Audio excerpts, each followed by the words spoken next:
Well, we're happy to have you with us as our guest, Sapna, in the brand new series of Media Matters under Publish, and I am honored to be your interviewer today. All right, so shall we proceed with the question? Yes, I have.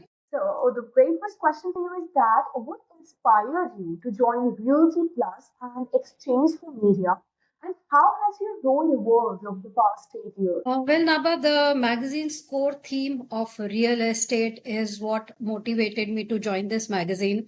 Uh, with my qualification as an architect and my previous experience with an architectural magazine, I thought real estate is something that I would like to explore, and I believe that I could add value and a new perspective to this publication. Over the last 8 years of my association, I'm happy to say that I have been able to integrate even many more verticals in the publication in its various products, which have enhanced its reach, which has enhanced its content, and it has enhanced its overall, position in this space. Also, my role, as you mentioned, has obviously evolved over the years. Now, just from the print space, it has moved on to the physical space of specialized events, sessions, talks, special, specific themes that we work on, where again, I am able to contribute uh, in totality to all the products of this publication. Oh, well, that's a great answer, by the way. What is the most challenging part of managing editorial content within a specialized sector, like, as you said, like real estate? So, could you please just tell me some challenging Um, parts? I think there are four or five very challenging part of a real estate publication. First and foremost is the sheer size, scale, and complexity of real estate. So real estate has innumerable number of verticals from residential, commercial, industrial, warehousing, data centers, student housing, co-living, co-working. Add to the mix the number of various other allied fields like finance, legal, technology, HR, products, engineering, interior design, etc. So it's the huge number of verticals that one needs to cover in a real estate publication. That is an immense challenge in itself, which means an editor has to have a deep understanding of the entire segment in totality. The second big Oh, challenge is if the real estate sector is so big, the audience, the diversity of audience is huge.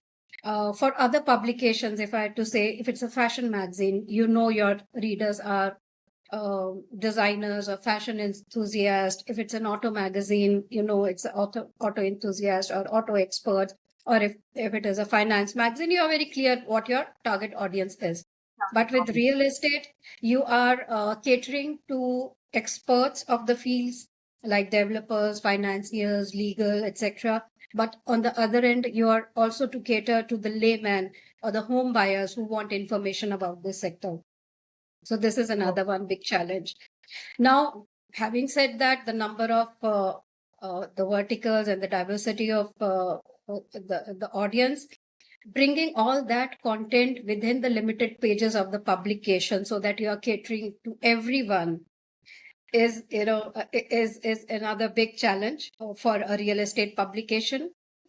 One another very specific challenge for this sector is the accuracy of data, oh, because this segment is still not so organized. We get uh, you know information and data from various sources, and sometimes all these sources or these agencies have very different data.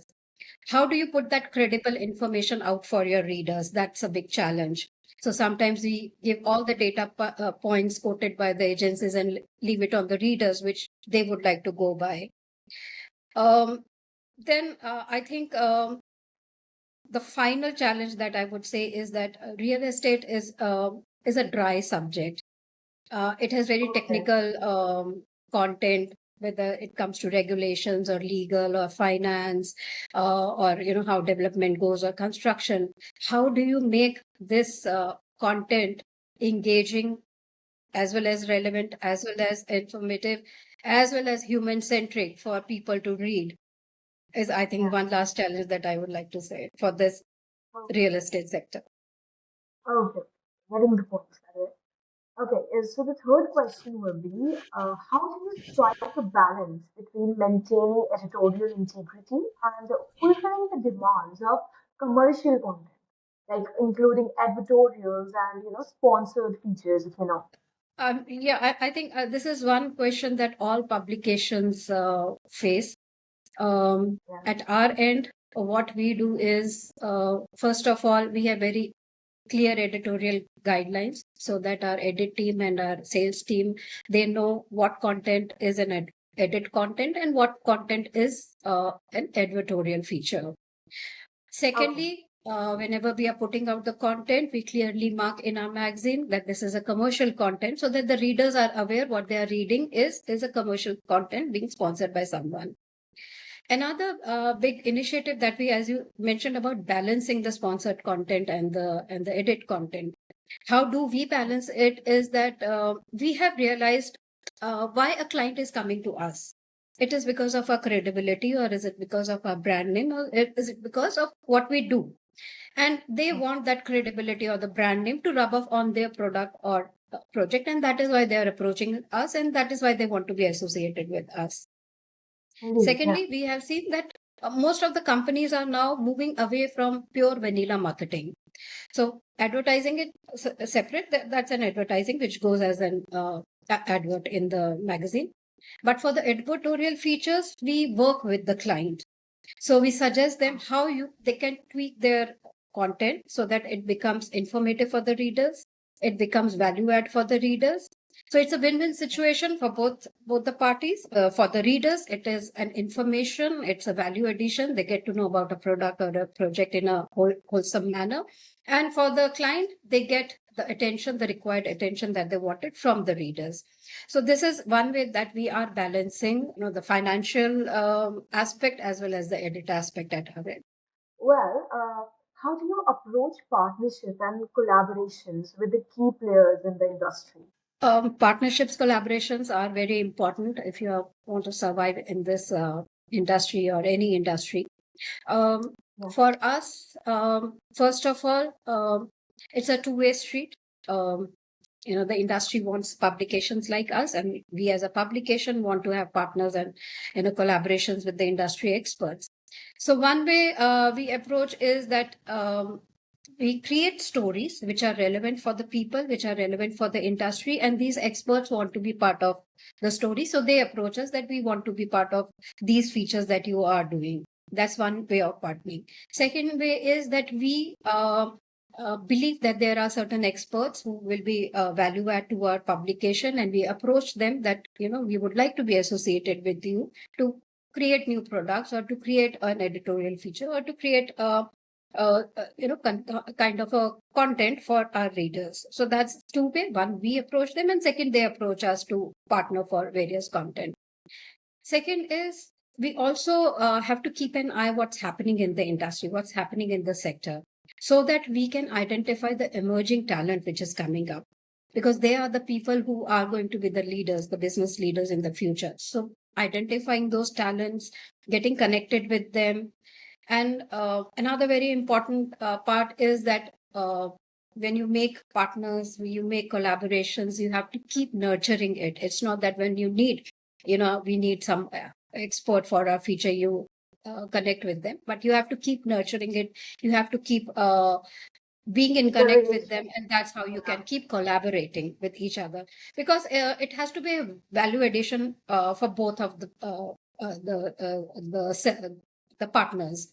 Unless that is not there, the strong relationships or the strong partnerships will not be able to uh, become. And for that, we keep bringing out new print or online or physical events or session talks where we can have value for them, and they can also add value to our uh, product. Well, what strategies do you employ to ideate new and engaging content and that truly connects with Realty Plus audience? The first strategy, as I said, one has to be very aware what's happening in the sector and around the sector, so that ideas can come from anywhere. So one is, we create an idea, we create a feature, we ask people to be part of that.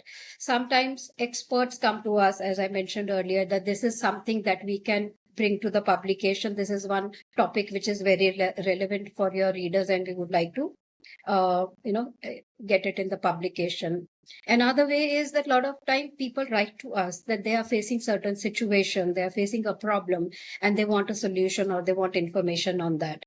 So we take it up from there. We reach out to the relevant organizations, relevant authorities, and create a content so that other people who might be facing similar situations, they can also get benefited for that. I would say there is no dearth of ideas in the sector, because the whole sector is so big and the number of stakeholders are so many that there are huge number of ideas that you can have for the story. But the challenge is to ideate the story angle so that it becomes engaging, it becomes human centric, and it becomes informative for the readers. Okay, let's move on to our question number six. How do you incorporate your architectural expertise in your role as an editor? I think my architectural qualification has been a great strength in the line of work that I am. First and foremost, in terms of the depth of the content that I can create, because I understand the segment, I understand the sector. So within one theme, I can create many more number of themes where we can do stories and where we can bring more information to our readers, whether it is the professionals or whether it is the common readers. Second is, I think it helps in connecting with the industry leaders and professionals. I've seen, when we do interviews or when we do um, discussions with the industry professionals, they feel much more at ease because I can understand the language, I can understand the technical terms. So they are much more open, they are much more candid, and they are much more, the information flow is much better when they are talking to a person who understands what they are talking about. Uh, well, what has been your favorite feature, or you can say, or what has been your favorite interview that you've executed or ideated, and why did it stand out for you? Uh, well, I think there have been a lot of interviews which are very special or stand out just because of the kind of learning that they have given me, because these were experts and who had in-depth knowledge of their segment. But two interviews I would like to mention here now that you have asked. Not only because of the kind of information and the learning that I got, but because of the special circumstances that surrounded it. One was with Dr. Mustafa Sasa in Dubai. He is the CMD of Raj Groups, which is a conglomerate and has businesses across 80 countries in various verticals, from textile to real estate and whatnot. We were in Dubai for an event, and the name was suggested for a session during the event. And as I'm sure, Naba, you must have also researched about before interviewing the person that you are going to interview. This name was suggested just a day before, and had no idea who this person is or what he does. And we only had, 15-20 minutes of telephonic conversation to understand each other. And we directly met at the venue at the event. But the entire session was so spontaneous. We kind of drifted from the scripted questions to talking candidly about profession and human behavior, etc. So that's why it stands out. Another interview I would say was with architect James Law. He's from Hong Kong and he was in India, and he was to leave the same day. And when I reached out to him for an interview, and he was kind enough, he said, okay, you come within 1 hour and we'll quickly have a brief interview before I leave. And given the Mumbai traffic, I was lucky to reach his hotel in time and catch him for interview. And again, it was unscripted. It was a very spontaneous kind of conversation with him, where when I put even the criticism for his work, he took it up very nicely and he answered those questions. So I think these two interviews I would like to mention here. Now, a very interesting story, by the way. I was so engaged listening to, okay, what's next, what's next. Okay. So, Sapna, do you have any tips for creating cross-platform content that is truly engaging? Well, I'm sure everyone agrees that in today's day and age, creating cross-platform content is very important. Yes. My tips that I would suggest is that first of all, understand the DNA of each and every platform. What works with offline, what works for print, what does not work for online, or it has to be tweaked for that. Uh, so understanding the DNA of each platform so that you can create content accordingly is very important. Second is understanding the audience of each platform is very important. For instance, a LinkedIn audience would be more interested in a more professional and technical content. Yes. FB, Facebook would be more casual content. Twitter would be more sensational news piece. So understanding the audience and their, how they consume on different platforms is very important.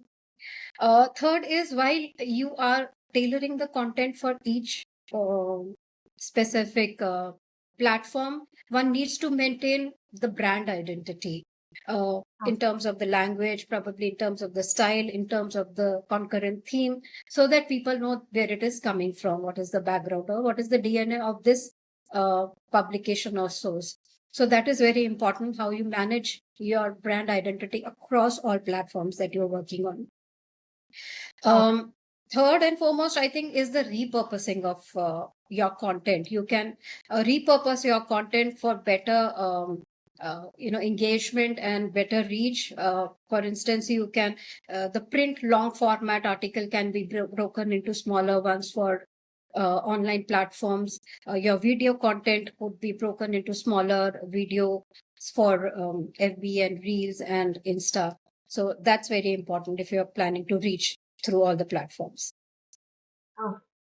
Well, prior, I asked you a question that how do you approach partnership and collaboration with the key players of industry, right? So now I want to know that in your experience, what are some important qualities for maintaining strong relationship with the industry? Like, what are As I some said, strong yeah, as I important said, it's qualities? a two-way street, Naba. It has to be value addition for both the partners, both the parties, and that's how it stays relevant. It stays strong. So if you are planning to have strong relationship with industry leaders, make sure that you are adding value to them. Similarly, if they are adding value to our publication, we would more than happy to be engaged with them. Uh, Second is keep renewing the relationship. Many a times we get so busy with our own work, with our engagements, with our publication, with our events, with our other products, we lose connect with people. So one way of staying in connect with the industry leaders is keeping them updated with what you are doing, whether it is through online content, whether through his mailers, whether through his your personalized messages and mailers, but keeping them updated on what you are doing so that they can also reach out when they feel that they want to be part of something.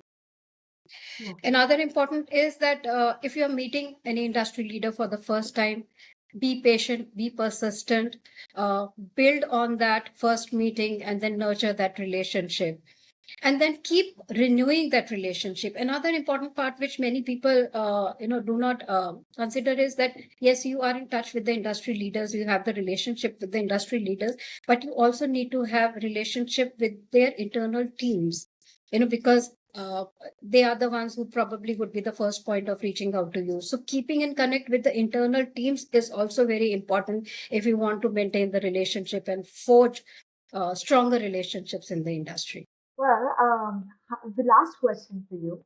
How do you ensure that Realty Plus stays ahead of the curve in the term of the industry trend? One word I would say is innovation.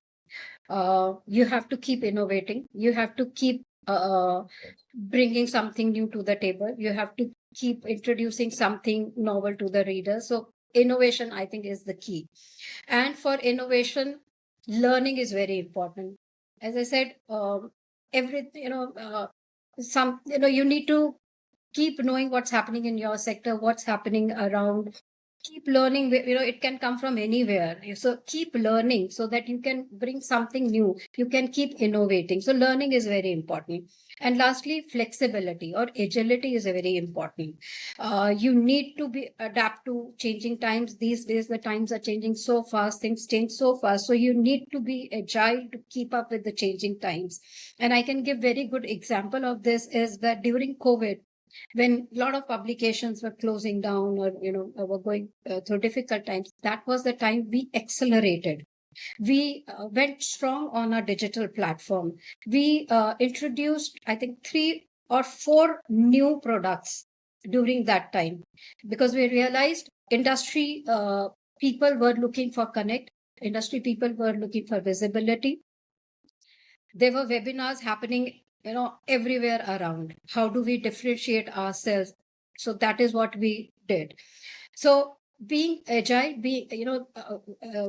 adapting to the new situation, creating new products, learning from what others were doing, and then creating new products and innovating. I think those are the only things that will keep you ahead of the curve. Right.